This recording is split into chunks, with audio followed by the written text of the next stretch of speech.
Today, we are tackling one of the most comprehensive and controversial figures of our time, a man whose influence really spans from low Earth orbit all the way to the political landscape of the 21st century. That's right. We're going through a massive collection of sources on the life and career of Elon Musk. We're tracking his trajectory from his birth in Pretoria, South Africa, back in 1971, right up to today, January 2026. And to really understand his significance now, you have to start by just accepting the sheer global scale of his influence. This isn't just about technology anymore. Yeah. It's about a person who has, completely redefined the boundaries of private wealth and corporate reach. He's effectively become a geopolitical entity himself. That is the essential hook, isn't it? The money alone is just staggering. He's held the title of the wealthiest person in the world since 2021. And as of December 2025, Forbes put his net worth at around 717 billion US dollars. And that's even before the full effect of this newly approved compensation package really hits. Exactly. We're talking about a potential $1 trillion pay package. It was greenlit by Tesla shareholders in November 2025. And it's set to be realized over 10 years, assuming he meets some incredibly aggressive company goals. A financial scope like that just demands a serious look at everything he's doing at the same time. And it's not just one industry-defining company. Right. He's the CEO and chief engineer for SpaceX, CEO of Tesla, founder of XAI, and the proprietor of X Corp. Our goal here is to get past the headlines, to really synthesize the crucial and often contradictory details of his career. We'll be exploring some of the surprising facts, the legal complexities, And the extreme political transformation that has really defined his last few years. We are looking at a man who operates right at the intersection of private enterprise and state power. Okay, let's unpack this. Let's follow the thread all the way back to the beginning. Our story starts in Pretoria, South Africa. He was born there on June 28, 1971. And a foundational point that I think a lot of people miss is his citizenship status. Right. He holds triple citizenship. South African by birth, Canadian through his mother, May Musk, and then American, which he got in 2002. This movement across borders is pretty critical to his whole mindset. And the story of his early life is, inevitably tied to the family's wealth through his father, Elon Musk. An electromechanical engineer, a pilot, a property developer. And we really need to clarify that famous emerald mine detail because the sources give a much more nuanced picture than just him owning a mine. Indeed. His father didn't own an emerald mine outright. What he recounted in 2023 was that the family received a portion of the emeralds produced at 3 small mines. It was a business relationship. So the wealth was coming from resource development, property investment, things that generate a huge amount of liquid cash. And the source material describes it in almost mythical terms. Errol recalled having so much cash that they literally struggled to close their safe. It took 2 people to compress the money while the door was sealed. That paints a picture of just extreme material privilege. And yet, the sources also point to a very difficult upbringing. Yes. After his parents divorced in 1979, Musk, who was around 9, chose to live with his father. A decision he later said he regretted. But it wasn't about emotional security, was it? It was about something else. It was purely intellectual. The house had an Encyclopedia Britannica and a computer. For a young, intensely curious kid, those were irresistible. It's a choice that led to a long estrangement from his father. And that detail is so critical. It shows an early prioritization of information and technology over, personal comfort or family support, a trade-off he seems to make again and again. This intense focus also happened alongside some pretty serious physical trauma. That's right.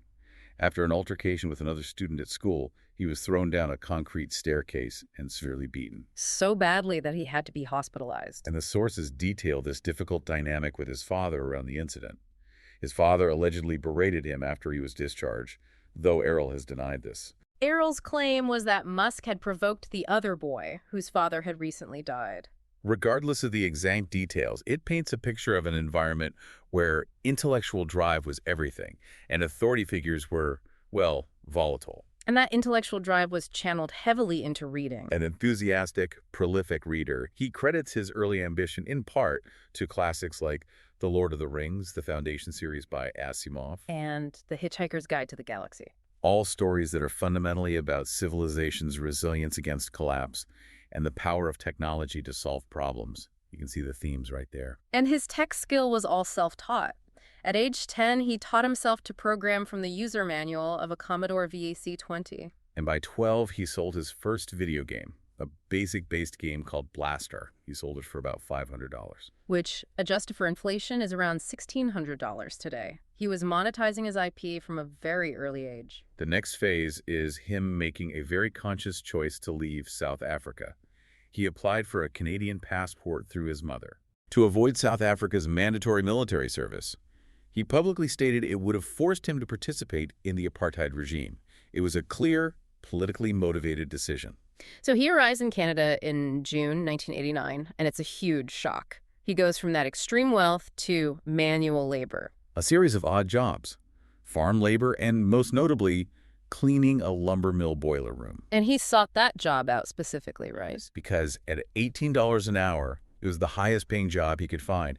It shows a willingness to just do pure, grueling work to get ahead. His academic path starts at Queen's University in Ontario, then he transfers to the University of Pennsylvania. And here's a detail that often gets overlooked.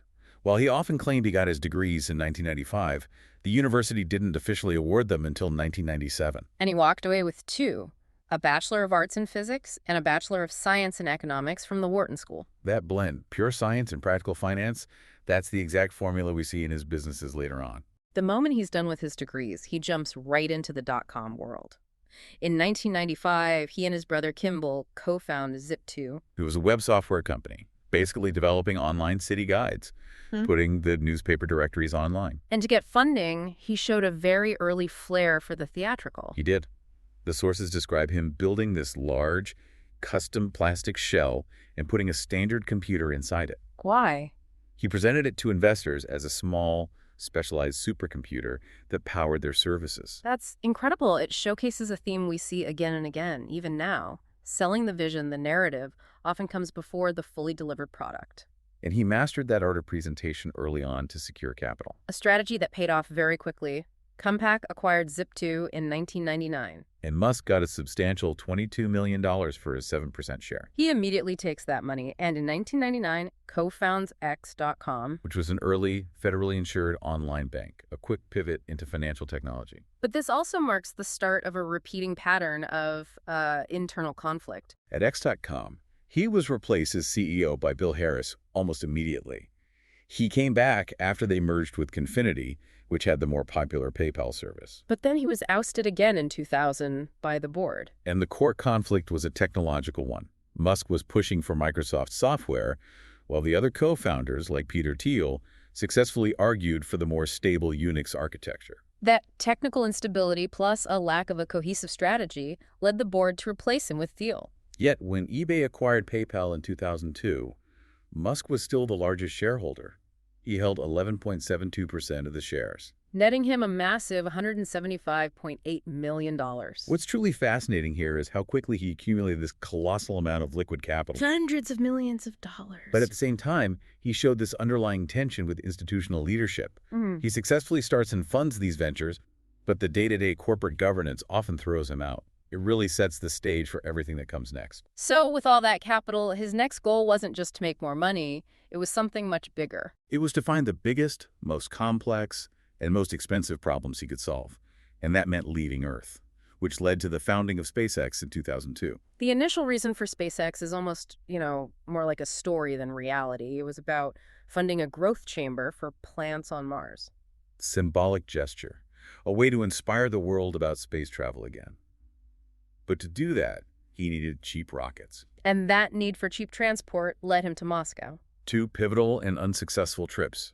He was trying to buy refurbished Russian intercontinental ballistic missiles, ICBMs. But the Russian team quoted a price that was far higher than he thought was reasonable. So he famously walked out, declaring that if he couldn't buy affordable rockets, he would just build them himself. And he funded SpaceX with $100 million of his own money. This decision really highlights his willingness to embrace immense personal risk. The early years of SpaceX were just defined by a terrifying failure rate. 3 consecutive failed launches of the Falcon 1, starting in 2006. He was on the brink of bankruptcy. He poured everything he had left into that 4th launch. Which, in 2008, finally succeeded. It reached orbit. And that success was the ultimate turning point. It quickly led to a crucial $1.6 billion NASA contract to supply the International Space Station.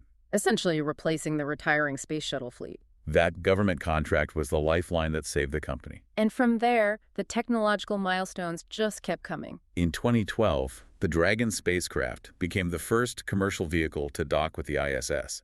But the real revolution came in 2015. The reusable rockets. The successful landing of the Falcon 9, first stage on a land platform, that ushered in the era of reusability, and it was later perfected with landings on autonomous drone ships. And the theatrical element was back in 2018 with the Falcon Heavy launch. Carrying his personal Tesla Roadster as a dummy payload into an orbit around the sun.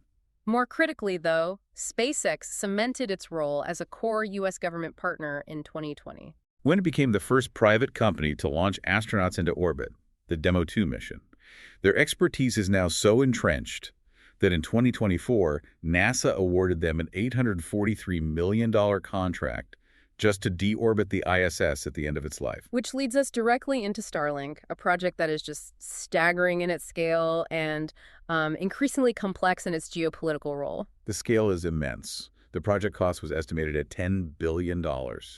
As of May 2025, there were over 7,600 Starlink satellites operational. Meaning that Starlink alone accounts for 65% of all operational Earth satellites. That's an astonishing concentration of critical infrastructure under one private company. And the fact that he was willing to insert Starlink directly into a major international conflict, essentially functioning as an unregulated geopolitical actor, it just highlights the unique nature of modern corporate power. It really moves beyond business decisions and into foreign policy. That paradox is central to the Ukraine controversy during the Russian invasion. Right. Musk initially provided free Starlink service, costing SpaceX about $400 million a year, and it was absolutely crucial for Ukrainian communication and military operations. But at the same time, showing a desire for a kind of neutrality, he refused requests to block Russian state media on the platform. And the incident in 2023 was even more consequential. The sources detail that Musk personally denied Ukraine's request to activate Starlink coverage over Crimea. Why? To aid an attack on the Russian Navy. His cited reason was a fear of a nuclear response. He said his company would not be a party to escalating the conflict. So this wasn't passive. He was actively making tactical military-level decisions that determined the outcome of a sovereign military operation. And it creates this policy vacuum. Under what jurisdiction does a private company controlling critical space infrastructure act when it's making decisions of war and peace? Right, let's shift focus now to Tesla. The company was incorporated in 2003. Musk joined as an early investor in 2004, quickly becoming the majority shareholder and chairman. He officially took over as CEO and product architect in 2008. It's important to note the complexity around the founding. A 2009 lawsuit settlement actually designated 5 co-founders, including Musk. And under his leadership, they released the key models, the Roadster in 2008, then the Model S, Model 3, and the Model Y. The Model Y hit a massive milestone in 2023, becoming a world's best-selling vehicle overall. Not just electric, but overall. And the Cybertruck also debuted in 2023. Tesla's stock ascent has been phenomenal, reaching a $1 trillion market cap in 2021. But this growth has been consistently hampered by legal and regulatory issues, particularly surrounding his communications on X. The most famous example is probably the 2018 SEC tweet scandal, where he claimed that funding had been secured to take Tesla private at $420 a share. A figure allegedly referencing marijuana. The SEC sued him for securities fraud, arguing the statement was misleading and damaging to investors. And the immediate consequences were steep. He settled, paid a $20 million fine, and critically was forced to step down as Tesla chairman for 3 years. The regulators were trying to establish boundaries. We also can't overlook the SolarCity merger in 2016, valued at $2 billion. SolarCity was co-founded by his cousins and was facing, significant liquidity issues when Tesla acquired it. So shareholder groups sued. They alleged the deal was just a bailout for Musk's family interests at Tesla's expense, a conflict of interest. And while a court did eventually rule in his favor in 2022, the long, intense lawsuit shows the ongoing scrutiny over his corporate governance. This whole period really solidified his role as a shaper of global tech, but also established that ongoing tension between his vision and regulatory oversight. So as Tesla and SpaceX matured, Musk began exploring ventures that seemed drawn straight out of science fiction. Starting with Neuralink in 2016. Neuralink's goal is, Audacious. Merging the human brain with artificial intelligence through embedded devices. It's presented as both a human enhancement tool and a medical solution for severe neurological issues, like spinal cord injuries. But the path to this tech has been marred by serious ethical controversy, especially around its testing phase. That's right. The company faced a federal probe in 2022 over alleged animal welfare violations during its work with macaques. The sources detail claims from employees that intense pressure from Musk to accelerate development led directly to botched experiments. And consequently, unnecessary animal deaths among the monkeys used for testing. It highlights a troubling prioritization of speed over safety protocol. Despite the controversies, they did deliver a key proof of concept. The 2021 video showing a macaque playing the video game Pong with its mind. And the most significant recent development is the FDA granting approval for 6-year human trials. That was in September 2023. The jump from controversial animal research to approved human trials is massive. Now let's turn our attention back to Earth, to infrastructure. He founded the Boring Company in 2017 to solve urban traffic. The initial concept was visionary. High-speed, specialized underground vehicles traveling up to 150 miles per hour. An express transit network beneath cities. But as often happens with these grand plans, the reality turned out a bit differently. The initial 2018 LA test tunnel was underwhelming. It used standard Tesla Model X's and offered what was described as a rough ride at suboptimal speeds. And we've also seen highly publicized projects in Chicago and West Los Angeles get canceled. However, the company has found a niche in specific commercial applications. They successfully completed a tunnel beneath the Las Vegas Convention Center in early 2021. So it works, but it's not the lightning-fast vac train dream from the original 2013 Hyperloop concept. The pattern continues. A theatrical announcement followed by a more incremental, more mundane delivery. Which brings us to the most competitive arena of all right now, the AI war. And he was an early entrant here. He co-founded OpenAI back in 2015 as a nonprofit. The goal was beneficial artificial general intelligence. And he was a massive initial backer, pledging $1 billion, though he contributed $50 million initially. But he left the board in 2018. He cited a fundamental disagreement with the organization's direction as it started moving toward a more commercial model. And that discontent directly fueled his desire to build a rival. Which crystallized with the launch of xAI in July 2023, specifically to develop generative AI that could compete with OpenAI. He recruited top engineers from Google and OpenAI and got funding from his SpaceX and Tesla investors. And that competitive effort resulted in the launch of xAI's Grokipedia in October 2025. Marketed as an AI-generated online encyclopedia, aiming to provide an alternative perspective to sources like Wikipedia, reflecting Musk's growing skepticism of mainstream information. But the media coverage and academic studies that followed revealed serious, immediate issues with its reliability and neutrality. And the critiques weren't just about technical errors, but about ideological bias. Right, that's the critical distinction. Studies found Grokipedia often reuses Wikipedia content, has factual errors, and, most troublingly, frames contested political and social topics in line with Musk's own increasingly right-wing views. And the sources it cited were a major point of concern. Academic analyses found the platform cited sources deemed generally unreliable, specifically mentioning the conspiracy site InfoWars and the neo-Nazi forum Stormfront. That moves the conversation beyond simple technical glitches into ideological contamination. Wired and The Guardian also criticized it for presenting Musk himself in unusually positive terms while downplaying his controversies. Which raises an important question. Are these ventures like xAI driven purely by tech innovation, or is it increasingly about competition and a desire to control the narrative? When your AI tool actively normalizes neo-Nazi sources, it's not an engineering problem anymore. It's a purposeful attempt to influence public information on a massive scale. The evolution of his career really shifted in 2022 from being a technology pioneer to becoming a central political force, and that was fully realized with his acquisition of X Corp. The acquisition of Twitter for about $44 billion in October 2022 was chaotic from the start. His first moves were to fire the top executives and appoint himself CEO. It established a culture of rapid top-down decisions. He instituted major changes, like the monthly subscription for the blue checkmark and mass layoffs. And the consequences for content moderation have been widely reported. A significant lessening of moderation standards, which led to widely tracked surges in hate speech, anti-Semitism, and viral misinformation. And the concerns quickly escalated from platform management to, targeted actions against his critics. Sources detail accusations that he used his platform to shadow ban or suspend critical accounts. The incident with the Twitch streamer Asmongold over a video game ranking is a prime example. Musk publicly engaged in the dispute and then removed the user's blue checkmark, which effectively reduced their visibility. He did eventually step down as CEO in May 2023 after a Twitter poll requested his resignation. He transitioned to executive chairman and CTO. But by then, the deeper political transformation was already fully underway. And this political shift is one of the most remarkable parts of his recent story. Historically, he was a registered independent who supported Democrats. He even voted for Obama and Biden. That completely reversed in 2022 when he voted Republican for the first time. Since then, his public views have been characterized as increasingly right-wing and libertarian. He is also publicly identified as a cultural Christian. His financial commitment to the Republican Party ramped up dramatically. He became the largest individual donor in the 2024 U.S. presidential election cycle. This included tens of millions to Republican causes and a specific $10 million to Ron DeSantis' campaign, before he ultimately endorsed Donald Trump in July 2024.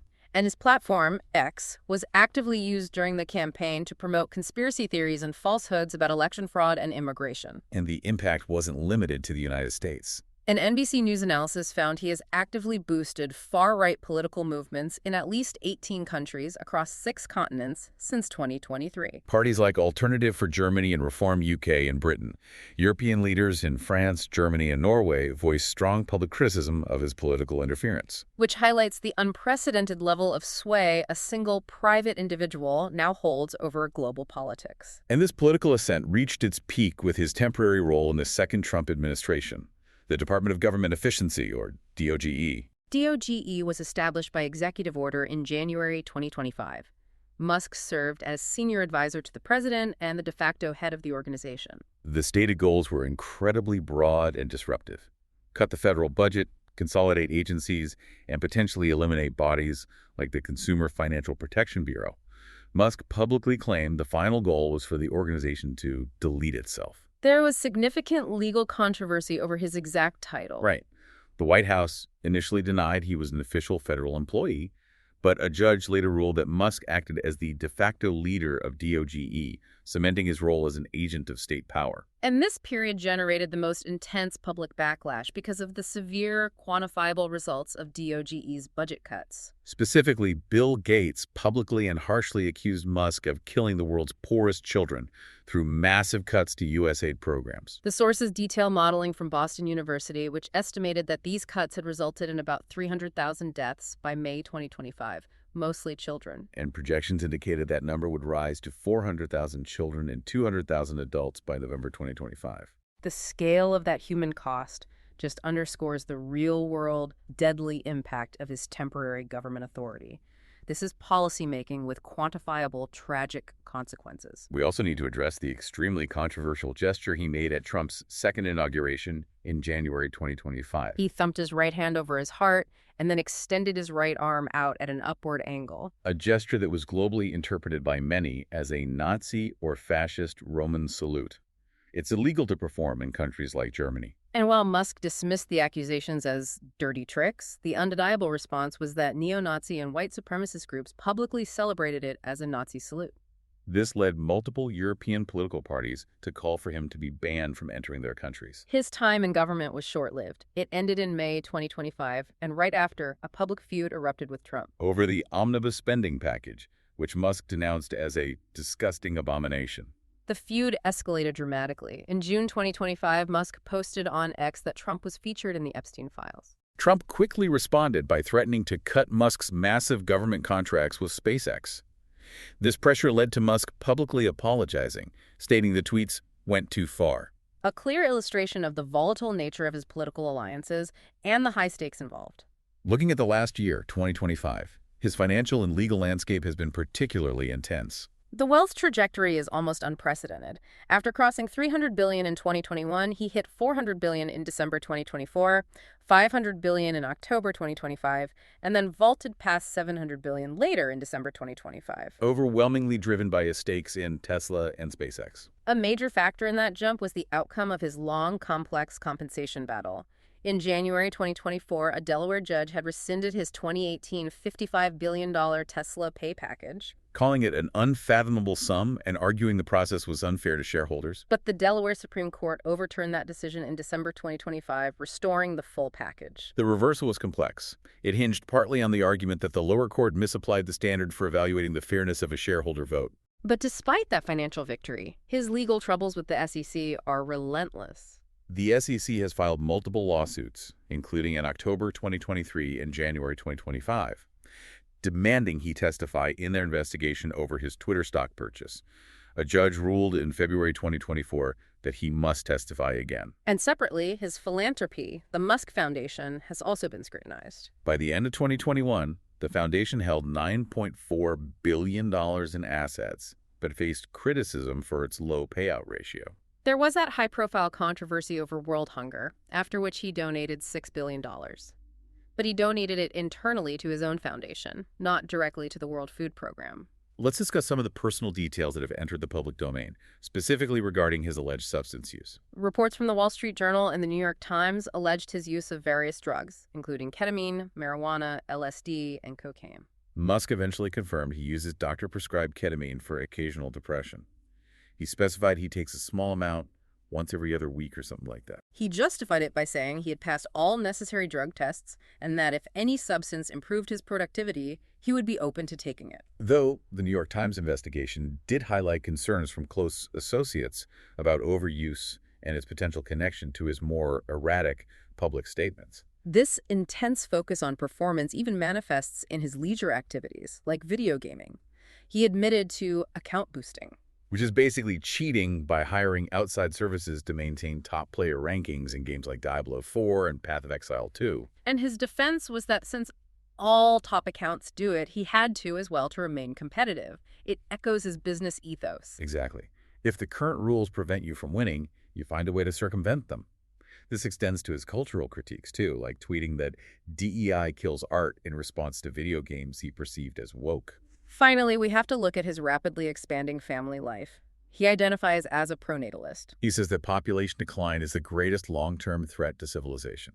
And he's fathered at least 14 children, one of whom died in infancy. Sources close to him suggest the true number is much higher than publicly known. He had 6 children with his first wife, Justine Wilson. And notably, their elder twin came out as a trans woman and legally changed her name to Vivian Jenna Wilson, adopting her mother's surname to sever association with her father. He also has 3 children with the musician Grimes, which has led to lawsuits over parental rights and custody issues. And further complicating things, he has 4 children with Siobhan Zelis, the director of operations at Neuralink. Which brings us to the most recent public paternity dispute involving the author Ashley St. Clair, who claimed he fathered her son Romulus in 2024. Musk responded publicly in March 2025. He said he was unsure if he was the father, but confirmed paying her $2.5 million plus $500,000 annually while remaining open to a paternity test. The sheer complexity of his personal relationships seems to mirror the growing complexity of his business empire. He is a truly unprecedented figure. Simultaneously, the driving force behind reusable space tech, the EV revolution, and fundamental AI research, while navigating constant legal scrutiny, extreme political polarization, and a chaotic, expanding personal life. His biographer called him part philosopher, part troll. And the figure he's become is defined by this blurring of boundaries. His immense personal wealth and control over critical global infrastructure, from the information pipes of X-Core to the communication lines of Starlink, have fundamentally blurred the lines between private entrepreneurship and state-level geopolitical power. This concentration of technological and communicative sway in a single individual fundamentally alters how global influence operates, making him, for all intents and purposes, a modern oligarchical actor operating independently of conventional governmental checks and balances. It's a fascinating and at times frightening trajectory to track. We appreciate you listening to this exploration of his life and times. Thanks for listening.